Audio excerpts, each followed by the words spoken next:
ঢাকার প্রশাসনিক হৃদয় সচিবালয়ে রবিবার 22 ফেব্রুয়ারি সকালটা ছিল অন্য দিনের চেয়ে আলাদা। ঘড়ির কাঁটায় ঠিক তখন 9টা 5। গুলশানের বাসভবন থেকে রওনা হয়ে নতুন প্রধানমন্ত্রী তারেক রহমান নির্দিষ্ট সময়েই পৌঁছে গেলেন দপ্তরে। অফিস চত্বর তখনও পুরোপুরি সরগরম হয়নি, অনেক কর্মকর্তা কর্মচারী পথে। আর ঠিক সেই সময়ে প্রধানমন্ত্রীর উপস্থিতি, যা সচিবালয়ের অন্তর্মহলে এক ধরনের বিস্ময়, কৌতূহল আর বার্তার জন্ম দিয়েছে। টানা তৃতীয় দিনের মতো সচিবালয়ে অফিস করলেন দেশের 17তম প্রধানমন্ত্রী। শুক্রবার সরকারি ছুটি, তবু শনিবারও তেজগাঁও কার্যালয়ে কাজ করেছেন। প্রশ্ন উঠছে, এ কি প্রশাসনের গতি ফেরানোর আন্তরিক উদ্যোগ নাকি নতুন সরকারের রাজনৈতিক বার্তা? প্রধানমন্ত্রীর অতিরিক্ত প্রেস সচিব আতিকুর রহমান রুমান জানিয়েছেন, নির্ধারিত সময়ে সচিবালয়ে পৌঁছন প্রধানমন্ত্রী তারেক রহমান। অনেকেই ধারণা করেছিলেন আগের মতোই হয়তো আনুষ্ঠানিকতা, নিরাপত্তা প্রটোকল মিলিয়ে কিছুটা দেরি হবে, কিন্তু তারেক রহমানের আগাম উপস্থিতি অনেককে অপ্রস্তুত করে দেয়। একজন সাংবাদিক সকাল 9টা 20 ফেসবুকে লেখেন, তিনি প্রধানমন্ত্রীর অফিসে আসার ছবি তোলার জন্য অপেক্ষা করছেন, কিন্তু তখনই জানা যায় প্রধানমন্ত্রী 15 মিনিট আগেই প্রবেশ করেছেন। এই ঘটনা শুধু একটি সময়নিষ্ঠ আগমনের খবর নয়, এটি প্রশাসনিক সংস্কৃতির প্রতি একটি ইঙ্গিত। সরকারি দপ্তরে দীর্ঘদিন ধরে দেরিতে আসা, কাজ ফেলে রাখা, ফাইল আটকে রাখা, এসব অভিযোগ নতুন নয়। তাই নতুন প্রধানমন্ত্রীর সময় মতো উপস্থিতি অনেকের কাছে প্রতীকী বার্তা হিসেবেই ধরা পড়েছে। প্রসঙ্গত, 17 ফেব্রুয়ারি শপথ গ্রহণের পর 18 ফেব্রুয়ারি সাভারের জাতীয় স্মৃতিসৌধে শ্রদ্ধা নিবেদন এবং শেরে বাংলা নগরে বাবা শহীদ রাষ্ট্রপতি জিয়াউর রহমান ও মা সাবেক প্রধানমন্ত্রী খালেদা জিয়ার কবর পরিদর্শন করেন তিনি। এরপর সচিবালয়ে প্রথম অফিস। 19 ফেব্রুয়ারিতেও দাপ্তরিক কাজ। শুক্রবার ছুটি কাটালেও শনিবার তেজগাঁও কার্যালয়ে অফিস। প্রশাসনিক কাজে গতি আনতেই ছুটির দিনেও কাজ করার সিদ্ধান্ত জানানো হয়েছে। প্রশ্ন উঠছে, এই ধারাবাহিকতা কি দীর্ঘমেয়াদে বজায় থাকবে, নাকি এটি সরকারের শুরুর দিকের কর্মতৎপরতার অংশ?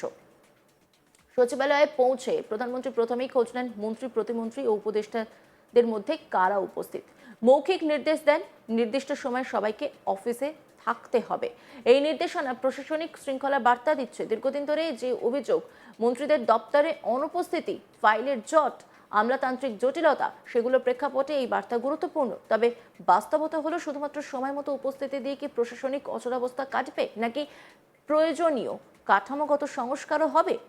বাংলাদেশের প্রশাসনিক কাঠামো দীর্ঘদিন ধরে নানা চ্যালেঞ্জের মুখে। প্রকল্প বাস্তবায়নের বিলম্ব, ফাইল প্রতিক্রিয়ার ধীর গতি, মাঠ পর্যায়ে সমন্বয়ের অভাব, এসব সমস্যা বহুবার আলোচিত হয়েছে। নতুন প্রধানমন্ত্রী সকালের উপস্থিতি একটি মনস্তাত্ত্বিক প্রভাব তৈরি করতে পারে। কর্মকর্তারা হয়তো আরও সতর্ক থাকবেন। তবে বিশেষজ্ঞদের মতে প্রশাসনে গতি আনতে প্রয়োজন ডিজিটাল ফাইল ব্যবস্থাপনা জোরদার করা, সিদ্ধান্ত গ্রহণে সময়সীমা নির্ধারণ, জবাবদিহি ব্যবস্থা শক্ত করা, কর্মদক্ষতার ভিত্তিতে মূল্যায়ন। শুধু অফিসে আগে আশা দিয়ে কাঙ্ক্ষিত ফল পাওয়া কঠিন। সাম্প্রতিক রাজনৈতিক ভাষ্যে তারেক রহমানকে অনেকেই বন্ধু বলে উল্লেখ করেছেন। এটি এক ধরনের রাজনৈতিক ব্র্যান্ডিং। সাধারণ মানুষের কাছে সহজলভ্য, কর্মঠ, সময়নিষ্ঠ নেতা, এই ইমেজ তৈরি করার প্রচেষ্টা বলে বিশ্লেষকদের একাংশ মনে করছেন। প্রশাসনিক কর্মতৎপরতার এই দৃশ্যমান প্রদর্শন ভোটারদের কাছে ইতিবাচক বার্তা দিতে পারে, বিশেষত যখন অর্থনীতি, মূল্যস্ফীতি ও কর্মসংস্থান বড় ইস্যু। নতুন সরকারের সামনে রয়েছে কঠিন অর্থনৈতিক বাস্তবতা, মূল্যস্ফীতি, বৈদেশিক মুদ্রার রিজার্ভ বিনিয়োগ স্থবিরতা, বেকারত্ব। এই প্রেক্ষাপটে প্রধানমন্ত্রীর সকালের উপস্থিতি প্রতীকী হলেও মূল চ্যালেঞ্জ নীতি নির্ধারণে, বাজেট বাস্তবায়ন, উন্নয়ন প্রকল্পের স্বচ্ছতা, দুর্নীতি নিয়ন্ত্রণ, এসবে নির্ধারিত হবে সরকারের সাফল্য। শনিবার 21 ফেব্রুয়ারি তেজগাঁও কার্যালয়ে অফিস করার সিদ্ধান্তকে অনেকেই ইতিবাচক দৃষ্টিতে দেখছেন। তবে প্রশাসনিক সংস্কৃতিতে ছুটির দিন কাজ করা সবসময় টেকসই সমাধান নয়। বিশেষজ্ঞরা বলছেন, কর্মীদের অতিরিক্ত চাপ দিলে দীর্ঘমেয়াদী কর্মদক্ষতা কমতে পারে। তাই কাজের সংস্কৃতি বদলাতে হলে সিস্টেম উন্নয়নই বড় বিষয়। সচিবালয়ের অন্দরমহলে মিশ্র প্রতিক্রিয়া। কেউ বলছেন প্রধানমন্ত্রীর সক্রিয়তা ইতিবাচক, কেউ আবার মনে করছেন এটি শুরুর উদ্যম। একজন প্রবীণ কর্মকর্তা নাম প্রকাশ না করার শর্তে বলেন, প্রধানমন্ত্রী সময় মতো আসলে ভালো বার্তা যায়, তবে প্রশাসনের কাঠামো এত বড় যে একদিনে বদলানো সম্ভব নয়। সামাজিক মাধ্যমে অনেকেই প্রশ্ন করছেন, দেশ বাঁচাতে নাওয়া খাওয়া ভুলে অফিস, এমন মন্তব্য দেখা যাচ্ছে। আবার সমালোচকরা বলছেন, বাস্তব ফলাফলই আসল। শুধু সময় মতো উপস্থিতি নয়, জনগণের জীবনে পরিবর্তন আনাই বড় কথা। বাংলাদেশের রাজনৈতিক ইতিহাসে নতুন সরকার গঠনের পর প্রথম কয়েক সপ্তাহে কর্মতৎপরতার প্রদর্শন নতুন নয়। অতীতে বিভিন্ন প্রধানমন্ত্রী প্রশাসনের গতি আনতে বিশেষ উদ্যোগ নিয়েছেন। তবে দীর্ঘমেয়াদে টিকে থাকা সংস্কারই আসল পরীক্ষা। নতুন প্রধানমন্ত্রী যদি সত্যি প্রশাসনিক শৃঙ্খলা প্রতিষ্ঠিত করতে চান, তবে তাকে দুর্নীতি দমন কমিশনকে শক্তিশালী করা, গভর্নেন্স বাড়ানো, প্রকল্প মনিটরিং বাড়ানো, আমলাদের জবাবদিহি নিশ্চিত করা, এইসব পদক্ষেপ নিতে হবে। সচিবালয়ে সকাল 9:05 প্রধানমন্ত্রীর উপস্থিতি নিঃসন্দেহে একটি বার্তা।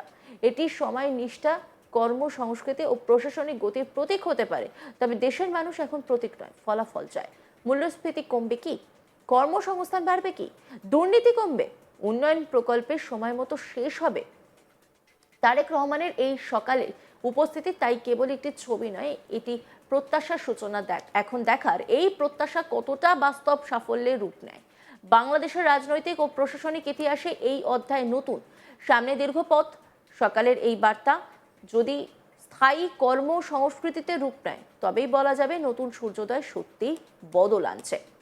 ত্রয়োদশ জাতীয় সংসদ নির্বাচনে জয়লাভের পর সবার আগে বাংলাদেশ স্লোগান ধারণ করে সরকার গঠন করেছে বিএনপি নেতৃত্বাধীন জোট। মঙ্গলবার শপথ নেওয়ার পর থেকেই প্রধানমন্ত্রী তারেক রহমান একের পর এক চমকপ্রদ সিদ্ধান্ত নিয়ে প্রশাসনিক ও রাজনৈতিক মহলে আলোড়ন সৃষ্টি করেছেন। সরকারি গাড়ি চালক ও জ্বালানি ব্যবহার না করার সিদ্ধান্ত থেকে শুরু করে প্রোটোকল কমানো, সাপ্তাহিক ছুটির দিনেও অফিস করার ঘোষণা, সব মিলিয়ে নতুন সরকারের শুরুটা ভিন্ন বার্তায় দিয়েছে মনে করছে অন্তত বিশ্লেষকরা। প্রধানমন্ত্রী তারেক রহমানের উপদেষ্টা জাহিদ-উর রহমান বুধবার জানান, সরকার পরিচালনার জন্য বিএনপি 180 দিনের একটি সুস্পষ্ট নকশা তৈরি করেছে। খুব শিগগিরই তা প্রকাশ করা হবে। শপথের পরদিনই মন্ত্রিসভার বৈঠক ডেকে নতুন সরকারের কর্মদক্ষতা ও অগ্রাধিকার নির্ধারণের প্রাথমিক রূপরেখা তৈরি করা হয়েছে। বৈঠকে মন্ত্রীদের পাশাপাশি প্রধানমন্ত্রীর উপদেষ্টারাও উপস্থিত ছিলেন।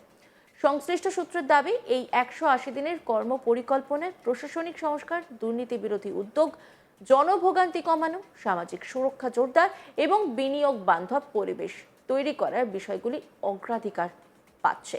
ইতিমধ্যে বেশ কিছু চমকপ্রদ সিদ্ধান্ত নিয়েছেন প্রধানমন্ত্রী তারেক রহমান।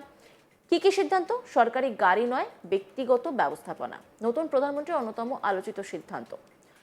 প্রধানমন্ত্রীর অতিরিক্ত প্রেস সচিব অতিকুর রহমান রুমান গণমাধ্যমকে জানিয়েছেন, তারেক রহমান নিজস্ব গাড়ি, নিজস্ব চালক এবং নিজ খরচে কেনা জ্বালানি ব্যবহার করবেন। সরকারি গাড়ি কিংবা অতিরিক্ত লজিস্টিক সুবিধা তিনি নেবেন না। এছাড়া প্রধানমন্ত্রীর বহরে আগে যেখানে 13 থেকে 14টি গাড়ি থাকতো, তা কমিয়ে মাত্র 4টিতে নামিয়ে আনা হয়েছে। এই সিদ্ধান্ত সরকারের ব্যয় সাশ্রয় হবে এবং জনমনে একটি ইতিবাচক বার্তা যাবে বলেও মনে করা হয়েছে। দ্বিতীয়ত, প্রধানমন্ত্রীর চলাচলের সময় রাস্তার দুই পাশে দীর্ঘ পুলিশি অবস্থান বাতিল করার নির্দেশ দেওয়া হয়েছে।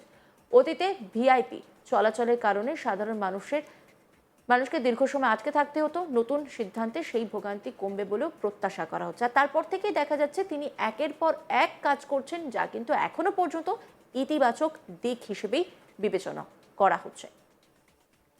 অন্যান্য খবরের আপডেটের জন্য অবশ্যই নজর রাখুন আজ তাক বাংলার ইউটিউব স্ট্রিমিংয়ে। লাইক, কমেন্ট, শেয়ার এবং সাবস্ক্রাইব করতে ভুলবেন না।